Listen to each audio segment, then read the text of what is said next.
Millions of children, parents, and grandparents in central Israel woke up to air raid sirens at 6:30 a.m. The sirens meant that a missile was on its way. It was time to run to the shelter. The missile was fired by Hezbollah, the proxy army of the Islamic Republic of Iran in Lebanon. The missile was thankfully intercepted before it struck Tel Aviv. A few hours earlier, yet another proxy militia of the Islamic Republic of Iran, this time in Iraq, sent an attack drone into northern Israel. In fact, Israel is fighting on 7 fronts. In the past year, the Islamic Republic of Iran and its proxies have attacked Israelis from the Gaza Strip, the West Bank, Lebanon, Syria, Iraq, Yemen, and from Iran itself. The Iranian regime wants to light the Middle East on fire. The pyromaniacs in Tehran have ignited a ring of fire around Israel. They want to engulf Israel in flames and watch the entire region simply burn. Israel can and will extinguish those flames in order to protect its people. Today's missile was fired by Hezbollah from a parking lot of a civilian building in a southern Lebanese village. So Hezbollah, like the Hamas, fully embraces a strategy of embedding itself amid civilians and shooting from behind civilians, hence endangering them. This while they claim to be the so-called protector of Lebanon. The UN and others play along with the strategy. They condemn Israel for defending itself against Hezbollah's shooting, probably because they don't have the courage to stand up to the Islamic Republic of Iran. In fact, the United Nations ignores its own Security Council resolution 1701, which ended Israel's last war with Hezbollah in 2006, 18 years ago. Resolution 1701 was supposed to prevent another war from ever happening again. Clearly, it failed. The resolution demanded that UN peacekeeping troops in Lebanon stop Hezbollah from any hostile activity near Israel's border. It also demanded that the Lebanese army will not have any presence near Israel's border. It also demanded that Hezbollah disarm. Of course, none of these things had actually happened.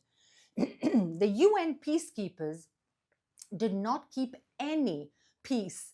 They did not stop the Hezbollah from firing today's missile from a village near Israel, nor did they stop Hezbollah from launching nearly 9,000 rockets, missiles, and drones at Israel in the past year, completely unprovoked by Israel in any way.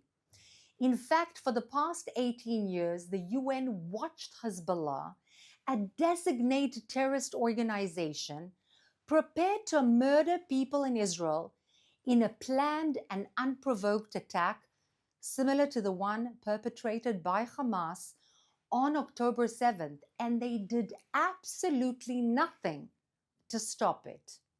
For that matter, the UN peacekeeping force, known as UNIFIL, the United Nations Interim Force in Lebanon, which was founded in 1978, that is 46 whole years ago, has not prevented a single war. The UN has failed to stand up for its own principles. It treats terrorist armies like the Hezbollah and Hamas better than it treats Israel, a member state of the United Nations. This is the bottom line. Hezbollah needs to stop attacking Israel, period. Israelis in northern Israel need to be able to return to their homes safely. Now, is that too much to ask for? The Israeli government and military will do everything possible to achieve these objectives, with or without the support of the rest of the world. And that is after practicing untold restraint for the past 11 months, during which Hezbollah was incessantly bombarding the north of Israel while completely unprovoked. And despite the fact that many Israelis were absolutely furious with the government for not doing enough to allow for the civilians to return to their homes, the children to return to their schools, business owners to return to their businesses, and farmers to return to tend their farms without fear.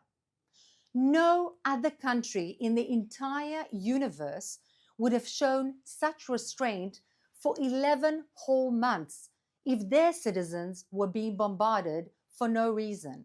Just imagine for a second, if your country's neighbor would send even one rocket into the city where you live, what would you expect your country's leadership to do? Now let's take some questions, please, from our audience watching on social media. Thank you, Ruth. This question comes from our Instagram Live. What was Hezbollah's plan all along? Was their plan to get the world against Israel? Was their plan to invade Israel and carry out another October 7th massacre? What are their calculations? Thank you for that excellent question. The Hezbollah, a designated terrorist organization, was planning for years to do exactly what was done on October 7th by Hamas. They dug the tunnels.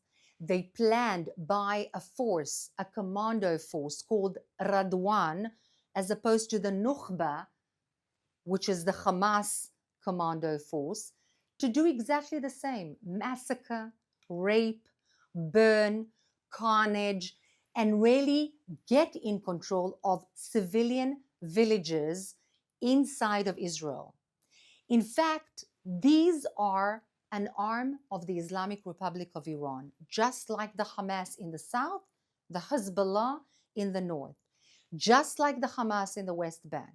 That is the purpose of the Islamic Republic of Iran, to really wage a war, first against Israel by enveloping it, and then against the West. In fact, not then, but simultaneously against the West. And that's exactly what is happening right under your noses. There's a report in Reuters that a Hezbollah official said that the pager attack harmed 1,500 Hezbollah officials. Do you consider this to be a lot, a little? How do you assess Hezbollah's strength at this time? I don't know the exact numbers. All I can say is that the Hezbollah senior leadership, the military leadership, again, I remind everyone, this is a designated terrorist organization, not by Israel, but by the United States of America and other very respectable countries in the West, like the UK and so on. And their senior leadership has almost completely decimated, which is very, very significant. But the Beeper operation also took care of a lot of senior commandos, not in the top echelon, but those who perform de facto day-by-day terrorist activities. So this was a very significant attack, and the success thereof was extremely meaningful. Do you assess that the IDF will enter southern Lebanon on the ground, or will this remain entirely an air campaign? So this is a question that really worries many people in the world and many leaders in the world.